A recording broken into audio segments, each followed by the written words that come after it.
मंगलमय मंगल करण वीतराग विज्ञान। नमो ताहि जाते भये अरिहंतादि महान।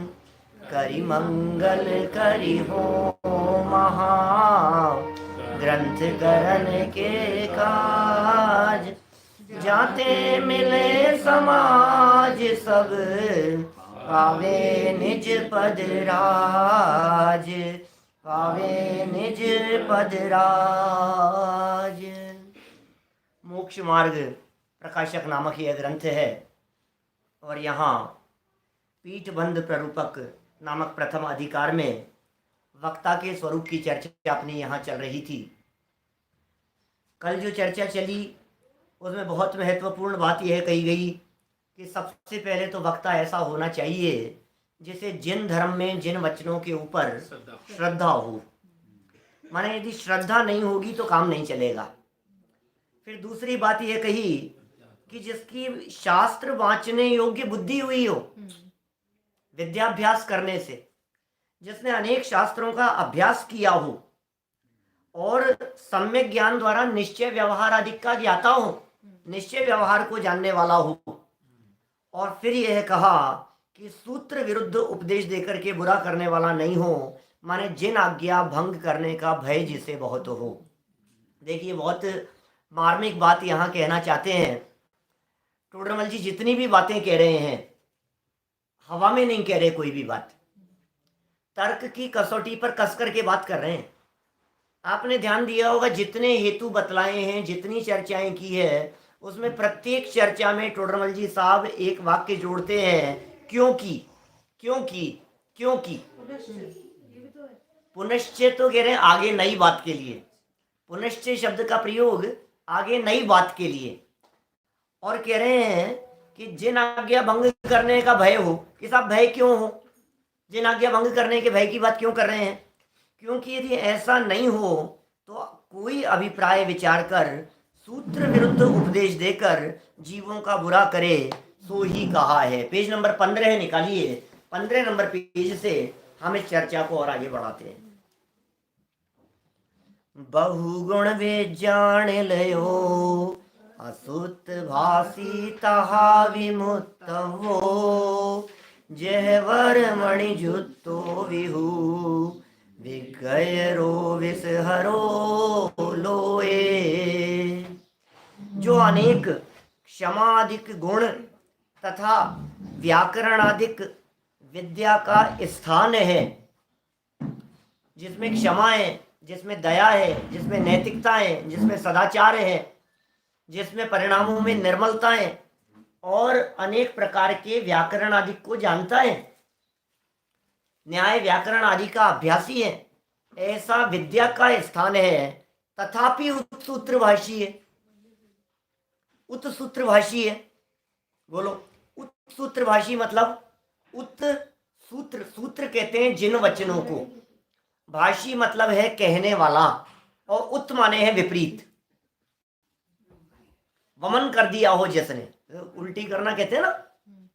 उत सूत्र भाषी, सूत्र के विरुद्ध कहता हो, आगम के विरुद्ध कहता हो, जनवाणी के विरुद्ध कहता हो। जो बातें जनवाणी में कही गई है उन बातों को अपनी मति कल्पना अनुसार कहता हो। बहुत बातें पढ़ी है उसने, अभ्यासी अच्छा है, सरल स्वभावी भी है, शांत परिणामों से भी कहता है। अरे बोलता है तो ऐसे लगता है जैसे कितना मीठा बोलते हैं, कितना मधुर बोलते हैं, इनकी वाणी में कितनी मिठास है, लेकिन बात करते करते कुछ न कुछ ऐसा जैसे डंक मार देते हों। ये कह रहे हैं ऐसा। उत्सूत्र भाषी है तो छोड़ने योग्य ही है। जिन वचनों के विरुद्ध कहता है तो टोडरमल जी कह रहे हैं वो छोड़ने योग्य है, वो ग्रहण करने योग्य नहीं है, वो अपनाने योग्य नहीं है, उस वक्ता की बात सुनने योग्य नहीं है। जैसे कि एग्जाम्पल क्या दिया है, सोचो आप, ऐसा एग्जाम्पल दिया है जैसे कि उत्कृष्ट मणि संयुक्त होने पर भी सर्प है, मणिधारी सर्प है, उत्कृष्ट मणि से सहित है, सो लोक में विघ्न ही का करने वाला है, अनर्थ कर देगा वो है। कहते हैं ना वो ते कुगुरु जन्म जल उपल नाव, वो लुटिया डुबो देगा। आप समझ लो। आप सोच रहे हो बहुत अच्छा है, इतना अच्छा है, संयम है, त्याग है, तपस्या दिखती है, वैराग्य दिखता है, नियम संयम दिखते हैं, क्षमा दिखती है, उज्ज्वलता दिखती है, ज्ञाता है, अभ्यासी है, लेकिन जिन वचनों के विरुद्ध में कहता है या नहीं, एक बात बतलाओ। तो साहब हम कैसे पकड़ेंगे इस बात को कि जिन वचनों के विरुद्ध में बात कही है या नहीं? कि जिन वचनों में विरुद्ध का अर्थ ये है, राग भाव में धर्म बतला रहा हो तो सूत्र भाषी है। विषय कषाय का पोषण कर रहा हो तो उत्सूत्र भाषी है।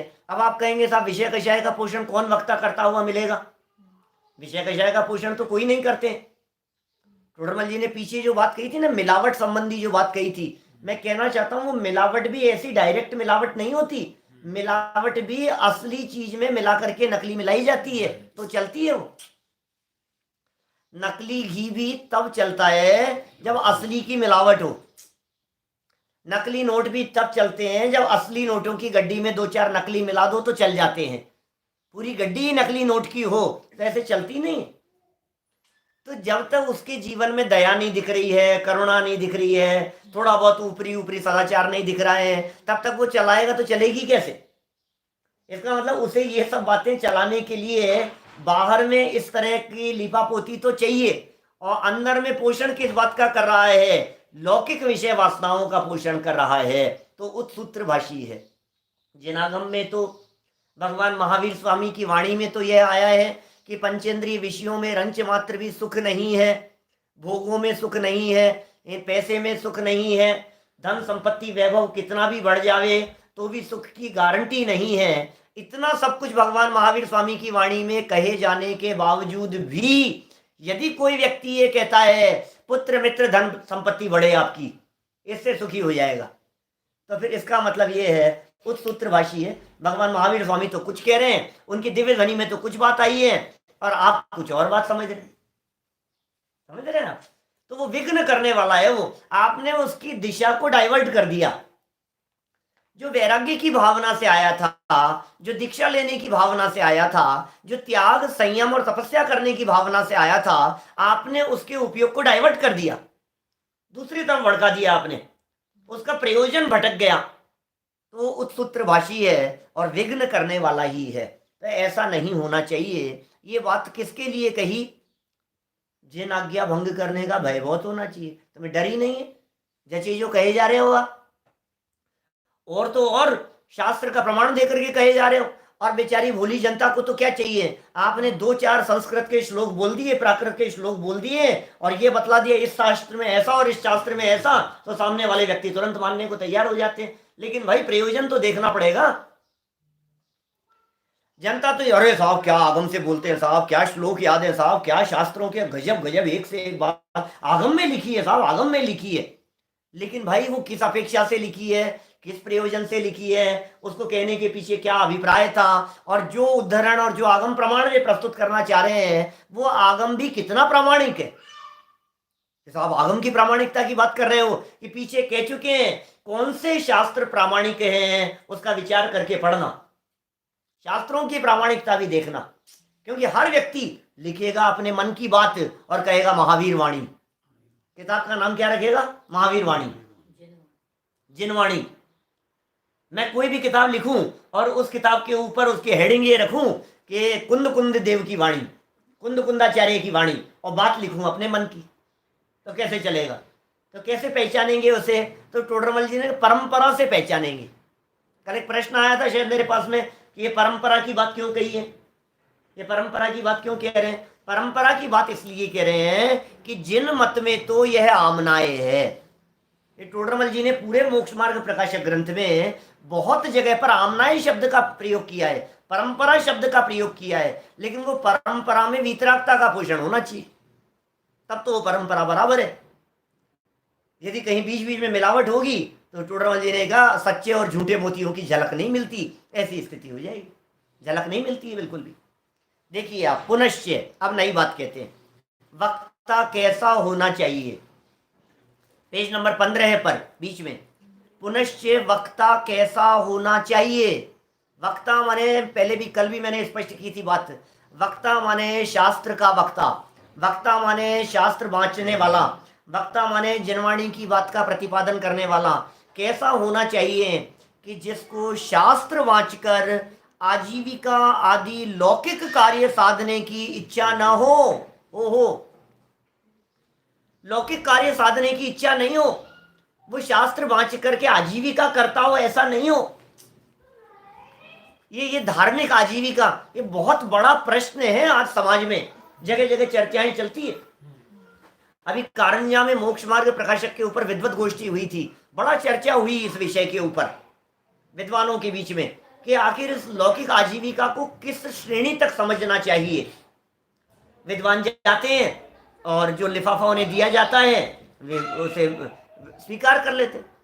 तो करना चाहिए कि नहीं करना चाहिए? तो फिर आवागमन का क्या होगा, फिर उनके खर्चों का क्या होगा, फिर उस व्यवस्था का क्या होगा? लेकिन ये जो कह रहे हैं प्रयोजन, एक तो प्रयोजन शब्द दिया है इसमें, इच्छा शब्द का की बात कही है। देखो जरा क्या कह रहे हैं, वक्ता कैसा होना चाहिए कि जिसको शास्त्र वांचकर आजीविका, आजीविका चल रही है साहब, हमारी तो रोजी रोटी यही है, हम तो विधान कराते हैं, हम तो ये कराते हैं, हम तो प्रतिष्ठा कराते हैं, हम तो ये कराते हैं, हमारी तो रोजी रोटी यही है, इसी से चलता है साहब हमारा। तो कह रहे हैं आजीविका आदि लौकिक कार्य, क्योंकि आपने धर्म पढ़ाया, आपने धर्म समझाया, आपने शास्त्र वांचे, कहीं जाकर के व्याख्यान दिए, कहीं आपने कक्षा ली, धार्मिक कक्षाओं का संचालन किया और आपने उसके बदले में पैसे लिए। अब आप उस पैसे से क्या करोगे? विषय कषाय का पोषण करोगे, गृहस्थी चलाओगे, खाने पीने की चीजें लेकर के आओगे, अपने घर की व्यवस्थाएं करोगे। तो आपने धर्म को बेचा है। धर्म बेचने की चीज नहीं है, टोडरमल जी उसका निषेध कर रहे हैं। लेकिन इसमें एक बहुत महत्वपूर्ण शब्द आया है, लौकिक कार्य साधने की इच्छा न हो। क्या माने? हमारा ये प्रयोजन नहीं है कि हम लौकिक कार्य साधें, हम इसलिए नहीं आए हैं कि हमारे को ये चीज इतनी मिल जावे, हम इसलिए, डिमांड नहीं है। इस चीज को यहाँ लागू किया जा सकता है कि मांगे नहीं, तय नहीं करे। आज जो समाज में चल रहा है ना, जगह जगह पहले तय करके आते हैं कि साहब विधान कराऊंगा, इतने पैसे लूंगा, उसका निषेध कर रहे हैं टोटल। 21,000 लूंगा साहब मैं, तो इसके बिना नहीं आऊंगा, देख लो आपको पोसाता हो तो 51,000 लूंगा, आप तो 1,11,000 मेरे को दो, फिर मेरे ऊपर छोड़ दो, सब मैं करा लूंगा। कि साहब इतनी व्यवस्था तो नहीं है हमारे, तुम चिंता मत करो, मैं समाज से सब निकलवा लूंगा, मैं ऐसी बोलियां बुलाऊंगा, ऐसा काम करूंगा कि तुम्हारी भी खूब होगी, लेकिन मैं भी इतना लूंगा। तो भाई ये तो तू लौकिक प्रयोजन साध रहा है। कारण क्या है इसके पीछे? इसका निषेध क्यों कर रहे हैं टोडरमल जी? ऐसे वक्ता क्यों नहीं होने चाहिए? ऐसे लोभी गुरु क्यों नहीं होने चाहिए? क्योंकि हर चीज को टोडरमल जी ने क्योंकि कह करके तर्क संगत समाधान किया है। क्यों नहीं होना चाहिए? क्योंकि यदि आशावान हो तो यथार्थ उपदेश नहीं दे सकता। बोलो, तो यथार्थ उपदेश नहीं दे सकता है, उसे तो कुछ श्रोताओं के अभिप्राय के अनुसार व्याख्यान करके अपना प्रयोजन साधने का ही साधन रहे, अपना ही प्रयोजन साधेगा, श्रोताओं के अनुसार बोलेगा।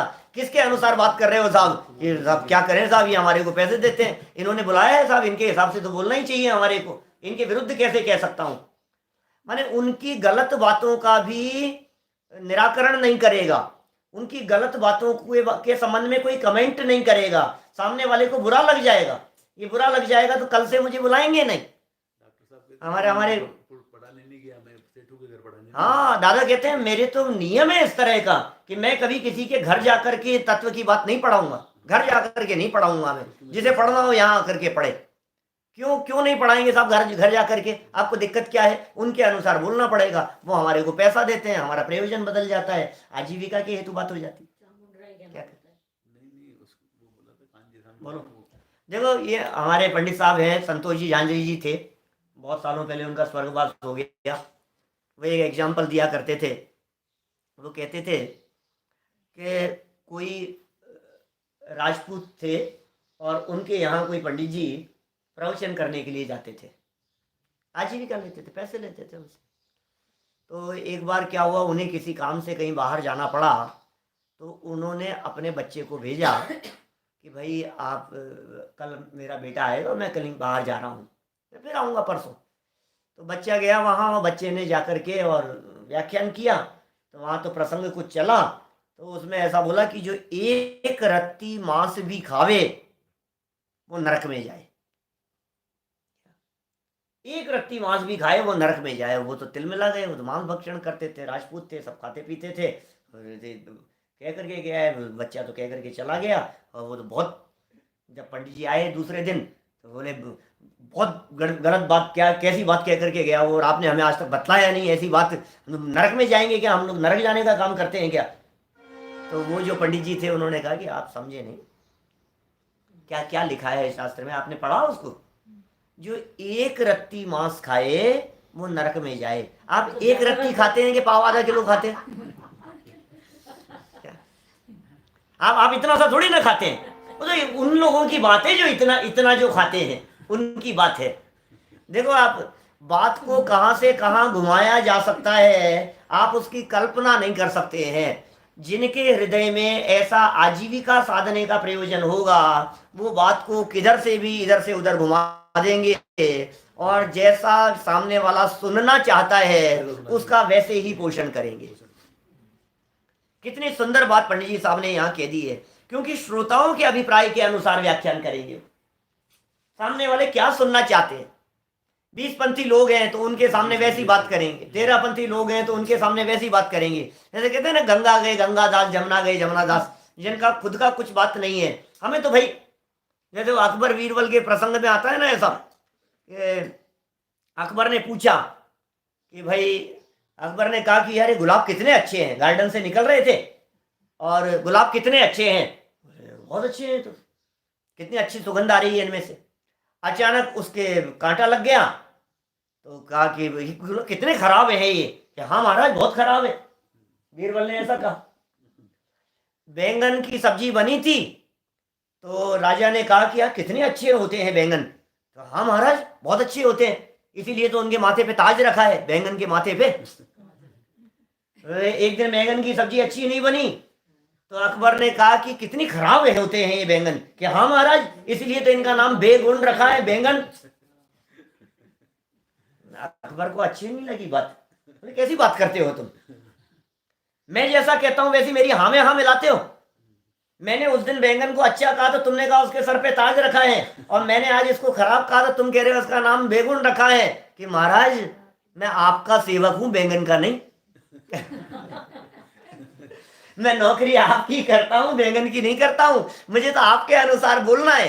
तो भाई जो जिसकी नौकरी करेगा वो उसके अनुसार बोलेगा ही, ऐसा जगत का स्वरूप दिखाई देता है। और यदि कोई वक्ता होकर अपने लौकिक प्रयोजन और आजीविका साधने के लिए किसी के यहाँ धर्म पढ़ाता हो, सिर्फ पढ़ाता हो, तो फिर वो ठीक नहीं है। क्योंकि टोडरमल जी कह रहे हैं श्रोताओं के अभिप्राय अनुसार व्याख्यान करके अपना प्रयोजन साधेगा। वो जिनवाणी के प्रयोजन की बात नहीं कर रहा है, वो बात जिनवाणी की नहीं कह रहा है, वो बात श्रोताओं के अनुसार कह रहा है, वो बात सुनने वाले के अनुसार कह रहा है। ये गड़बड़ हो जाएगी। अब बहुत तरह की बातें इसमें आती है। ऐसा फिर संस्थाएं कैसे चलेगी, कितनी धार्मिक संस्थाएं चल रही है, वहाँ शिक्षण होते हैं, कक्षाएं चलती है, व्याख्यान होते हैं, वो सब कैसे करें। तो हम एक बात यहाँ ये कहना चाहते हैं कि आप उन शिक्षण संस्थाओं में, उन स्थानों पर अकेले पढ़ा करके पैसा न लेवे। फिर तो सब हर व्यक्ति इस तरह की बात करेगा। कितनी संस्थाएं चल रही है देश भर में, जहाँ विद्यालय चल रहे हैं, जहाँ पढ़ा रहे हैं, तो भाई आप वहाँ पढ़ाने का पैसा न लेवें, पढ़ाने के साथ में संस्था की और व्यवस्थाओं को भी देखें। क्योंकि व्यवस्था तो करेगा ही ना व्यक्ति, अकाउंट्स का भी काम करेगा, मैनेजमेंट का भी काम करेगा, देख रेख भी करेगा, वहाँ की व्यवस्थाओं को भी संभालेगा। तो आप उन व्यवस्थाओं के बदले में पैसा लीजिए, आप धर्म पढ़ा करके पैसा मत लीजिए। आप समझ रहे हैं, दो तरह की चीजें शामिल हो गई वहां साथ में। मतलब अकेला ऐसा नहीं है कि मैं तो सिर्फ पढ़ाता हूं, पढ़ाने के अलावा दूसरा कोई काम नहीं करता मैं, तो फिर ये गड़बड़ हुई। तो पढ़ाने का पैसा ले रहे हो, तो धार्मिक कार्य करने का पैसा ले रहे हो, ऐसा नहीं चलेगा। इसमें थोड़ी सी सावधानी हो सकती है। तो जो लोग ऐसी संस्थाओं में काम करते हैं, उनका प्रयोजन पढ़ा के पैसा लेने की अपेक्षा से मैं संस्था की निस्वार्थ भाव से सेवा कर रहा हूं, जिम्मेदारी से सेवा कर रहा हूं, काम कर रहा हूं, ये हमारा काम है, ये हमारी ड्यूटी है, तो उस ड्यूटी का पैसा ले रहे हैं हम। समझ में आ रही है बात। भोजनालय भी चल रहा है, व्यवस्थाएं भी चल रही है, यात्री भी आ रहे हैं, उनकी व्यवस्थाएं हो रही है, लिखा पढ़ी हो रही है, मैनेजमेंट हो रहा है, नहीं और तरह की एक्टिविटीज़ वहाँ चलती हैं। इस तरह की बहुत तरह की बातें हो सकती है, तो उसमें किसी तरह की कोई बाधा मुझे नहीं लगता है कि आनी चाहिए। देखिए एक और हेतु दिया टोडरमल जी साहब ने। एक हेतु तो क्या दे दिया है इसके पीछे कि श्रोताओं के अभिप्राय के अनुसार व्याख्यान करके प्रयोजन साधेगा, तथा श्रोताओं से वक्ता का पद उच्च है। अब ये समझना, वक्ता का पद ऊंचा पद है, परंतु यदि वक्ता लोभी हो तो वक्ता स्वयं हीन हो जाए और श्रोता उच्च हो जाए। पंडित जी साहब आज तो ये बात सुनानी है साहब आपको, आज तो ये बात सुना हुआ, ठीक है साहब ये सुना देते। नहीं नहीं साहब आप ये सुनाओ, ये ठीक है साहब ये सुना देते हैं। आप जो कहो वो सुनाएंगे साहब, हम तो आपके लिए आए, आपको जो सुनना हो।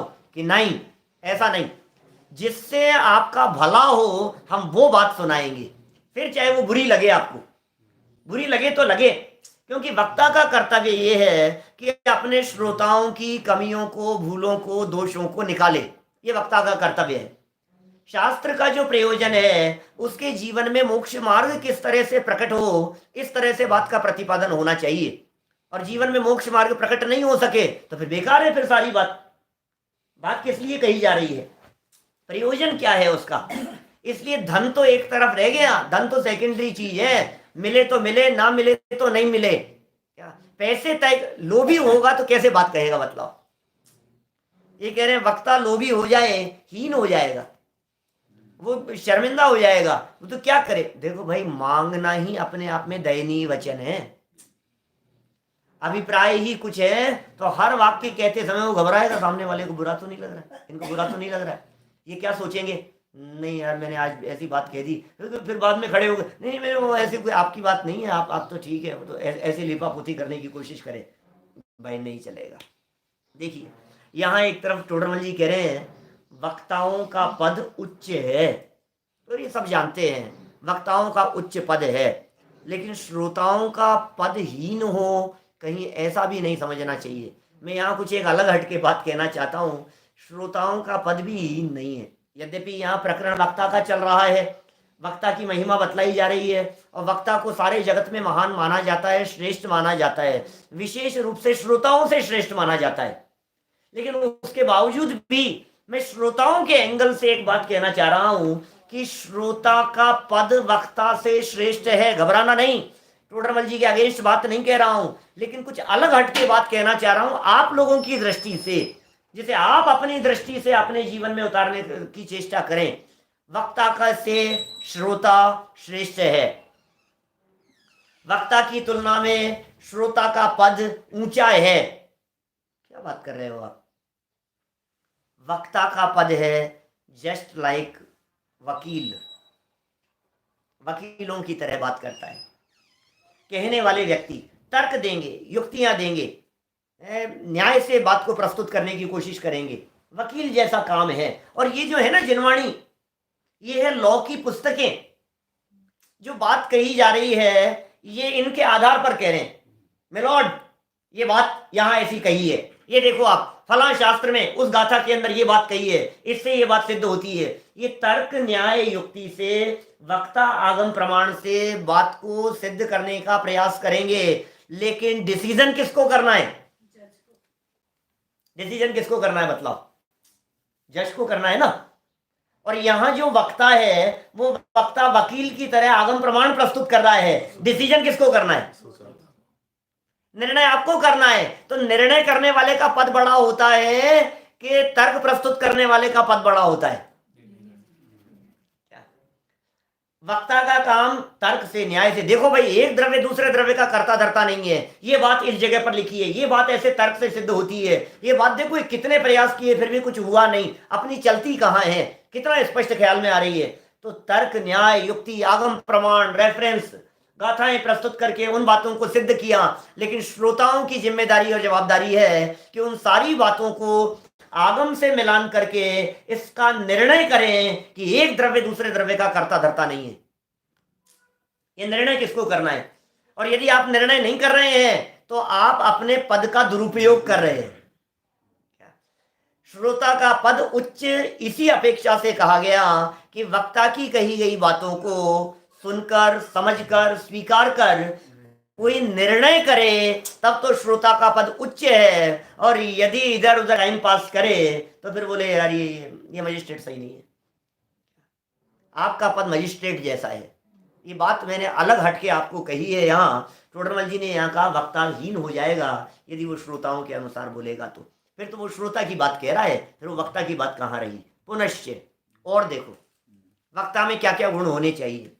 पुनश्च वक्ता कैसा होना चाहिए कि जिसके तीव्र क्रोधमान नहीं हो, गुस्सैल नहीं हो जाना, जिसे देखते ही, जिसके सामने बैठते ही श्रोता घबराते हो, डरते हो। 2 दिन तो बैठेंगे और तीसरे दिन से उठ करके भाग जाएंगे।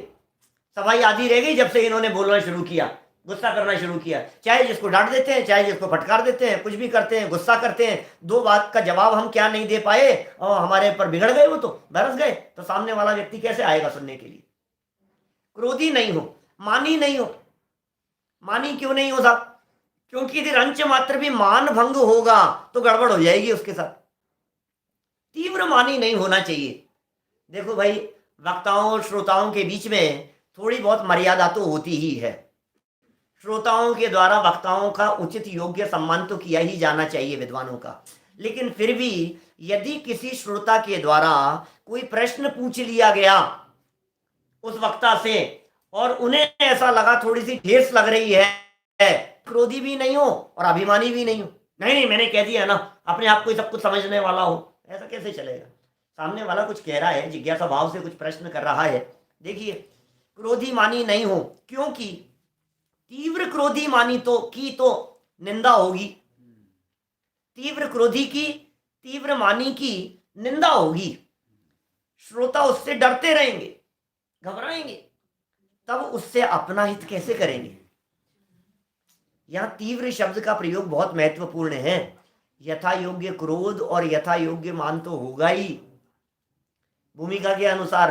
अभी वक्ता सम्यक दृष्टि भी हो तो भी अनंतानुबंधी गई है, और वक्ता सम्यक तो सन्मुख मिथ्या दृष्टि होवे तो अभी कषाएं कोई नहीं गई है। समझ में आ रही है बात। और सम्यक तो सन्मुख मिथ्या दृष्टि भी ना होवे, इससे भी नीचे उतरे तो फिर वो वक्ता कहलाने के योग्य नहीं है भाई। क्योंकि जो मोक्ष मार्गी नहीं है, जो अंतरोन्मुखी वृत्ति वाला नहीं है, जिसका सम्यक्त्व सन्मुखपना नहीं दिखाई दे रहा है, जिसे अपने जीवन में मोक्ष मार्ग प्रकट करने की भावना नहीं है, वो व्यक्ति तो फिर कैसे वक्ता होगा। खुद ही मोक्ष मार्ग पे नहीं चलना चाह रहा है और जगत के जीवों को मोक्ष मार्ग में लगो, मोक्ष मार्ग में लगो, और खुद का तो जीवन अलग तरह का दिखाई दे रहा है, तो कैसे चलेगी बात। देखो, क्रोधी मानी की तो निंदा होगी, श्रोता उससे डरते रहेंगे, तब उससे अपना हित कैसे करेंगे। इसलिए क्रोधी मानी नहीं होना चाहिए। ये क्रोधी और मानी शब्द का अर्थ थोड़ा और अलग हटके भी किया जा सकता है। क्रोधी मानी को थोड़ा सा और अलग एंगल से भी हम कह सकते हैं। वो किस तरह से, गुस्सा आना अलग बात है और गुस्सा चलना अलग बात है। थोड़ा सा तो नाराज होकर के कहेगा ही, आप सीधे क्यों नहीं बैठते हो, जनवाणी ढंग से रखो। अब कोई कहे कि साहब कितना गुस्सा आता है इनको, हम कैसे भी रखें, इनको क्या मतलब है, कि नहीं भाई, आपको सुधारने की जिम्मेदारी हमारी है। तो सुधारेंगे, बतलाएंगे नहीं आपको जनवाणी सुनते समय कैसे बैठना, कैसे सावधान होकर के बैठना, जनवाणी की विनय किस प्रकार से करना। और यदि फिर भी ध्यान नहीं रखेंगे तो थोड़ा हम कड़क शब्दों में भी कहेंगे। तो कड़क शब्दों में कह रहे हैं और सामने वाला व्यक्ति, नहीं टोडरमल जी ने लिखा है साहब क्रोधी नहीं होना चाहिए, ये तो क्रोधी है तो हम इनकी बात नहीं सुने। अरे तीव्र शब्द का प्रयोग किया है, तीव्र क्रोधी नहीं होना चाहिए। तीव्र क्रोधी शब्द और मानी शब्द, इनमें मायाचार और लोभ को भी शामिल कर लेना चाहिए। क्योंकि तीव्र क्रोध किसका नाम है कि देखो, सामने वाले के भले बुरे को न विचार कर, भले बुरे का विचार नहीं किया और हमने ऐसे ही लिपापोती में मधुर शब्दों में बात कही, ये भी तीव्र क्रोध है। जैनाज्ञा का उल्लंघन हुआ ना, ये तीव्र क्रोध है और इसमें मायाचारी भी शामिल है। और लोभ की बात तो ऊपर कह ही दी थी पंडित जी साहब ने, लोभ से मायाचारी से वचन कहता है। तो चारों प्रकार की कषाएं नहीं होनी चाहिए, मोटे मोटे तौर पर स्थूल नहीं होनी चाहिए और कषायों की तीव्रता नहीं होनी चाहिए वक्ता में। पुनश्च वक्ता कैसा होना चाहिए, और कैसा होना चाहिए कि जो स्वयं ही नाना प्रश्न उठाकर स्वयं ही उत्तर दे, खुद ही प्रश्न उठावे और खुद ही उत्तर देवे, ऐसा होना चाहिए। समझ में आ रही है बात। अथवा अन्य जीव अनेक प्रकार से बहुत बार प्रश्न करें, या तो खुद प्रश्न उठा करके जवाब देवे, या फिर सामने वाले श्रोता अनेक प्रकार से और बहुत बार। अब ज्यादा प्रश्न नहीं करोगे आप, अब बहुत हो गए प्रश्न, बंद करो आपके प्रश्न। नहीं भाई, सामने वाला तो पूछेगा, तो पूछना भी चाहिए। वो आया किस लिए है? कोई बात समझने के लिए आया है और समझने की भावना से प्रश्न कर रहा है। एक बात और समझना है इसमें, कोई व्यक्ति समझने की भावना से प्रश्न नहीं करता हो। कई लोग ऐसे होते हैं जो पंडित पछाड़ प्रश्न करते हैं, कई लोग ऐसे होते हैं जिनकी भावना ही वक्ता को गिराने की होती है। कई लोग सभा में ऐसे आकर के बैठ जाते हैं जिनकी तो भावना ही है, देखना आज तो इसका सारा प्रवचन बिगाड़ दूंगा मैं। तो ऐसे श्रोता यदि कोई ऊटपटांग भावना से आए हैं और यदि वे कुछ प्रश्न कर रहे हैं, तो वक्ता या तो उनका सरलता से जवाब देवे, और यदि वास्तव में वो प्रकरण से योग्य नहीं है तो उनसे ये कहे कि सब आपके जो प्रश्न हैं, इन प्रश्नों के संदर्भ में अपन प्रवचन खत्म होने के बाद में विस्तार से बात करेंगे, अभी विषय को आगे बढ़ा दें। विनम्रता से बात कह दी कि भाई आपका जो विषय है, इस विषय की हम चर्चा थोड़ी देर बात करेंगे। देखिए आप, तो अनेक प्रकार से प्रश्न करे, बहुत प्रकार से प्रश्न करे, तो मिष्ट वचन द्वारा जिस प्रकार उसका संदेह दूर हो उसी प्रकार समाधान करे। संदेह दूर होना चाहिए। यदि स्वयं में उत्तर देने की सामर्थ्य ना हो, ये बहुत इंपॉर्टेंट बात है, उत्तर देने की सामर्थ्य ना हो तो ऐसा कहे कि इसका मुझे ज्ञान नहीं है। ये कितनी अंदर में पात्रता चाहिए और अंदर में क्या कहेंगे कितनी पावर चाहिए ऐसा वचन कहने के लिए। हर व्यक्ति के बस की बात नहीं है भाई साहब, मेरी इज्जत चली जाएगी, मैं ऐसा कैसे कह दूं। ये जो बात कह रहे हैं, ऐसा कहे कि इसका मुझे ज्ञान नहीं है, ये कोई वक्ता कह सकता है? मुझे तो बहुत दुर्लभ दिखते हैं ऐसे वक्ता आज के समय में। आप कोई प्रश्न करो और वो वक्ता इस तरह की बात कह दे, नहीं नहीं इस विषय में मुझे जानकारी नहीं। कहना चाहिए, वक्ता का नेचर इस प्रकार का होना चाहिए, वक्ता की सरलता इस प्रकार की होनी चाहिए, क्योंकि यदि ऐसा न हो तो श्रोताओं का संदेह दूर नहीं होगा, तब कल्याण कैसे होगा, और जिन मत की प्रभावना भी नहीं हो सकेगी, जिन धर्म की प्रभावना भी नहीं हो सकेगी फिर आपके माध्यम से। इसलिए बहुत विनम्र भाषा होनी चाहिए, सरलता होनी चाहिए, नैतिकता होनी चाहिए, अपने वक्तव्य में ईमानदारी होनी चाहिए कि भाई इस विषय में मुझे जानकारी नहीं। कुछ ना कुछ खींचतान करके कहने का प्रयास करें, कुछ भी कहने का प्रयास करें। आप कहेंगे साहब, फिर सामने वाला व्यक्ति समझेगा अरे इनको ही नहीं आता। नहीं आता तो नहीं आता भाई, सर्वज्ञ तो है नहीं, है तो छद्मस्त ही। वक्ता कोई सर्वज्ञ तो है नहीं, क्षयोपशम ज्ञान है, छद्मस्त दशा है। इस छद्मस्त दशा में सारे विषयों का ज्ञान सबको हो ऐसा तो असंभव है। फिर उसे छद्मस्त कौन कहेगा?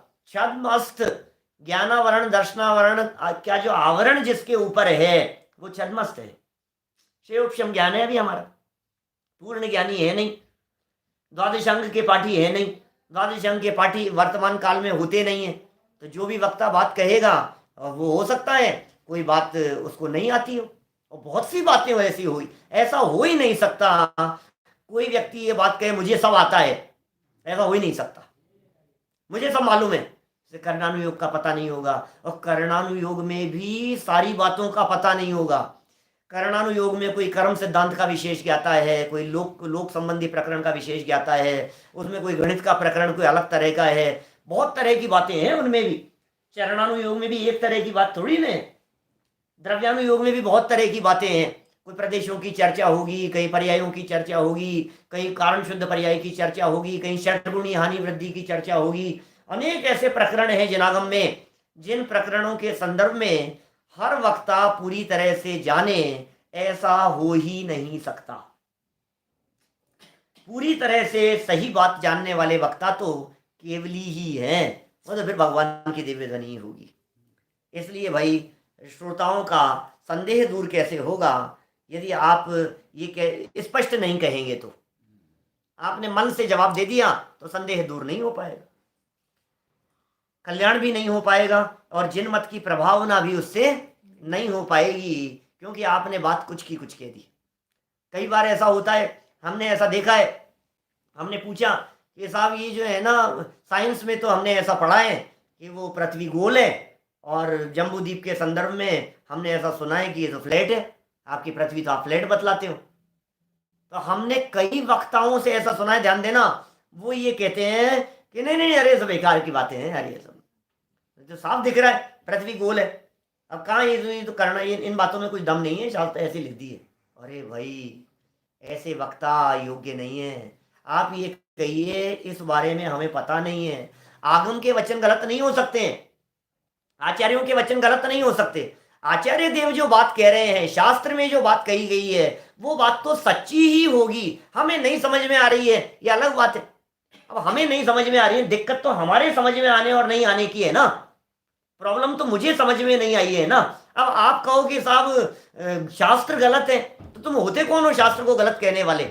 छदमस्त व्यक्ति, क्षयोक्षम ज्ञान के धारी, अल्प ज्ञान के धारी, जिन वचनों के बारे में रंच मात्र भी शंका नहीं होनी चाहिए। क्या जो बात कही गई है, अरे मैं तो कई बार इस तरह की बात कहता हूं, तुलना करके देखो जिन वचनों के बारे में कुछ भी कहने से पहले। एक तरफ वे साइंटिस्ट हैं और दूसरी तरफ हमारे आचार्य हैं। दो व्यक्तियों को खड़ा करो और दोनों व्यक्तियों के व्यक्तित्व को देखो, दोनों के जीवन को देखो, आपको जमीन आसमान का अंतर दिखाई देगा। और फिर आप निर्णय करो किसकी बात सच्ची हो सकती है और किसकी बात झूठी हो सकती है। यह निर्णय आपके हाथ में है, आप करो निर्णय इस चीज का। एक तरफ वे हैं जो सत्य महाव्रत के धनी हैं, दूसरी तरफ वे हैं जिनके झूठ का ठिकाना नहीं है। एक तरफ वे हैं जो न्याय नीति से जीवन जीते हैं, दूसरी तरफ वे हैं जिनके न्याय नीति का ठिकाना नहीं है। एक तरफ वे हैं जो व्यक्ति दिन में एक बार विधि पूर्वक आहार मिलने पर ही, उस आहार के दौरान ही छना हुआ मर्यादित जल ग्रहण करते हैं, और दूसरी तरफ वे हैं जो दिन में 3-3 बोतल शराब की चढ़ाते हैं। बोलो, दोनों में से कौन सच्चे हो सकते हैं? एक वे हैं जिन्हें यश प्रतिष्ठा मान सम्मान की चाह नहीं है, दूसरे व्यक्ति वे हैं जो अपने नाम के लिए कुछ भी करने को तैयार हैं। आप निर्णय कीजिए किन की बात सच्ची हो सकती है। ये वीतरागी संत बिना छने पानी की एक बूंद भी नहीं पीने वाले, जीवन भर तत्व ज्ञान के लिए समर्पित। एक तरफ वे व्यक्ति हैं, वे जो कुछ भी बात कहते हैं वे अंतरंग दिव्य ज्ञान के माध्यम से कहते हैं, और दूसरी तरफ वे ऐसी बात कहते हैं जो व्यक्ति अपने इंस्ट्रूमेंट के ऊपर डिपेंडेंट है। एक तरफ वो परंपरा है, वीतरागी संतों की परंपरा, हजारों आचार्यों की परंपरा, जिनमें एक दूसरे की बात में रंच मात्र भी विरोध नहीं होता है, और दूसरी तरफ वे हैं कि एक साइंटिस्ट की बात को दूसरा साइंटिस्ट मानता नहीं है। बोलो, अब किसकी बात को आप स्वीकार करेंगे? निर्णय आपके हाथ में है। हमने कसौटी दे दी आपको, आप कस करके देख लो। इसलिए भाई, हमें ये बात समझ में नहीं आ रही है, यहां तक कहना तो उचित है, लेकिन शास्त्र में गलत लिखा है, यह कहना उचित नहीं है। बात हमें समझ में नहीं आ रही है, ये बात हमें नहीं जच रही है। ख्याल में आ रही है बात? देखिए, पुनश्च वक्ता कैसा होना चाहिए, अंतिम महत्वपूर्ण बिंदु जो आवश्यक हैं उनके संदर्भ में बात कर रहे हैं। कितनी सारी बातें कही जा चुकी हैं, और देखिए बहुत महत्वपूर्ण बात कह रहे हैं। पुनश्च वक्ता कैसा होना चाहिए? वक्ता कैसा होना चाहिए कि जिसके अनीति रूप लोक निंदे कार्यों की प्रवृत्ति ना हो, अनीति नहीं हो, नैतिकता जिसके जीवन में हो। नैतिक, नीति माने नैतिक, और अनीति माने नैतिक नहीं है।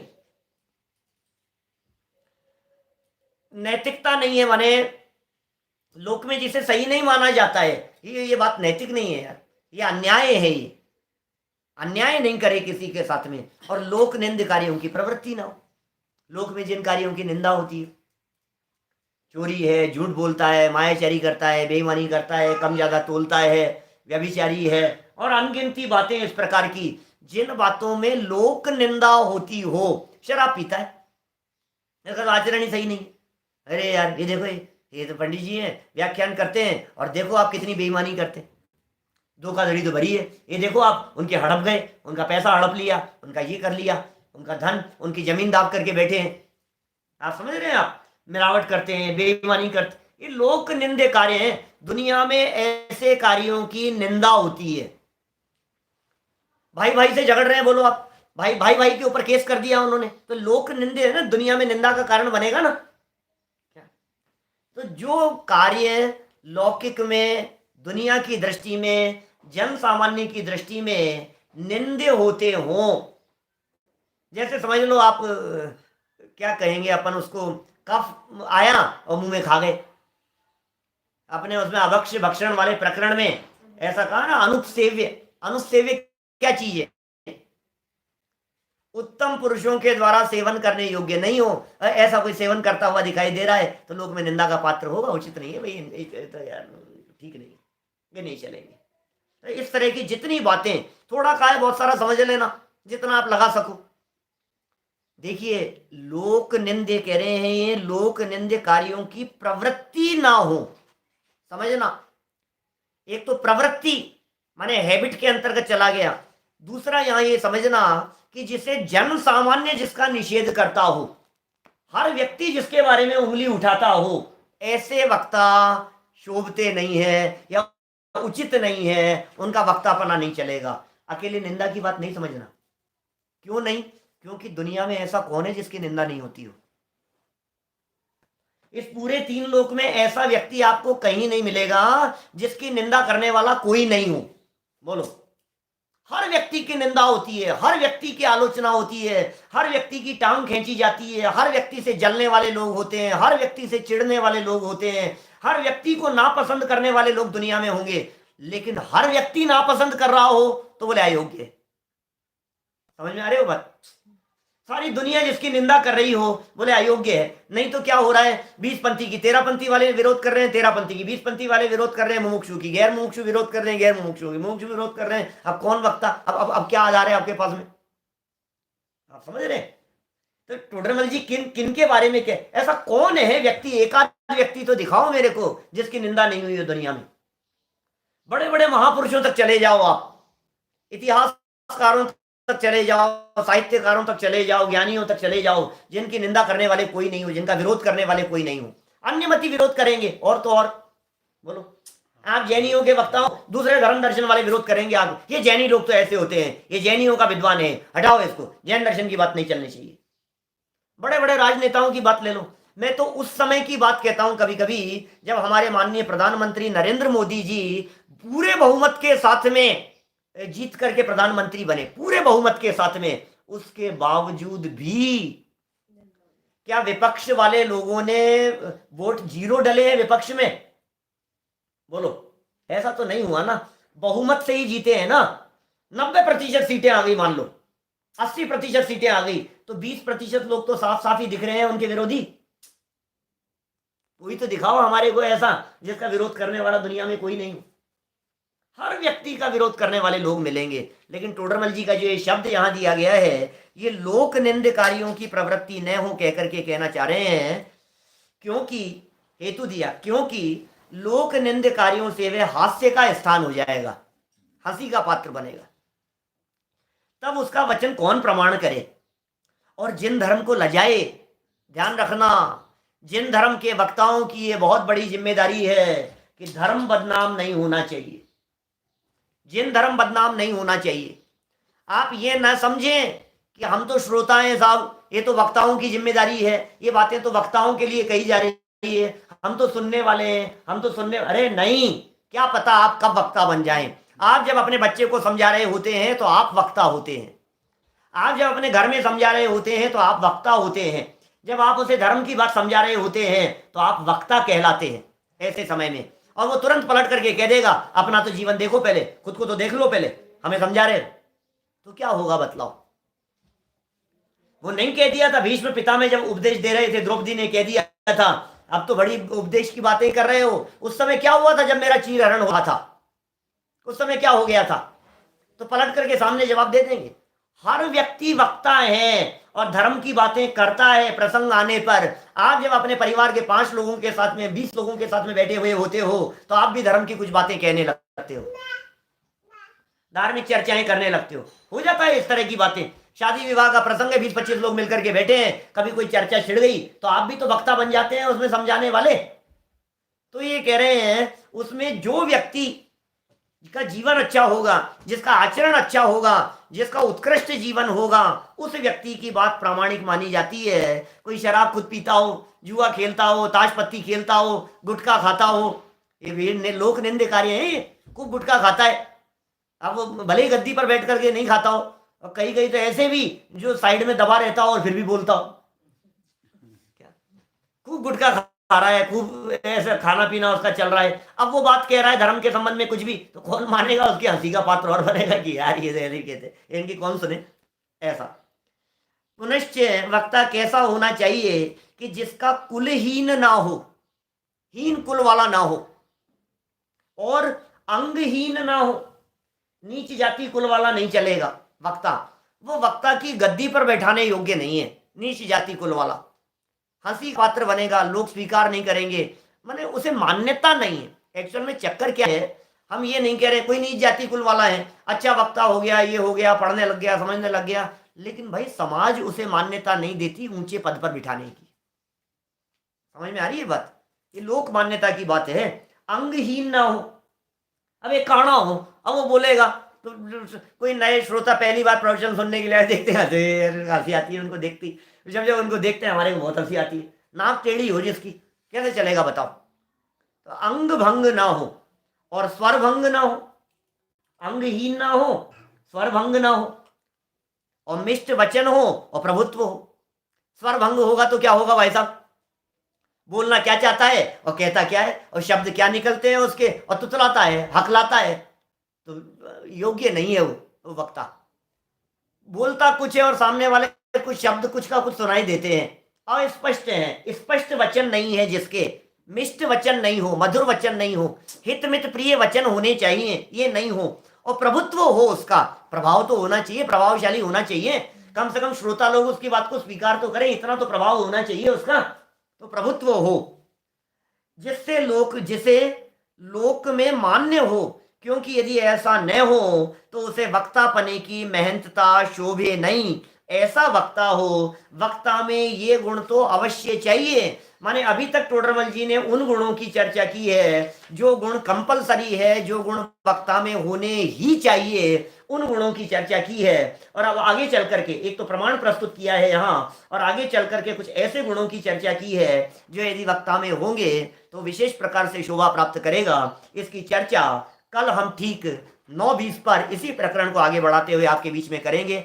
और आज विशेष शाम को, आज नहीं अकेला, आज से हम लोग श्रोताओं के विशेष अनुरोध पर, बहुत कमेंट लोगों के आ रहे हैं, बहुत मैसेज आ रहे हैं कि शाम को लाइव क्यों नहीं शुरू कर रहे हो आप, तो आज से हम शाम को लाइव शुरू कर रहे हैं। 6 डाला की कक्षा ठीक 8 बजे, 6 डाला तीसरी ढाल से हम बात प्रारंभ करेंगे, लाइव चलेगी, बहुत सारे लोग सुनते हैं, सुन रहे हैं, आप लाभ लेते रहें।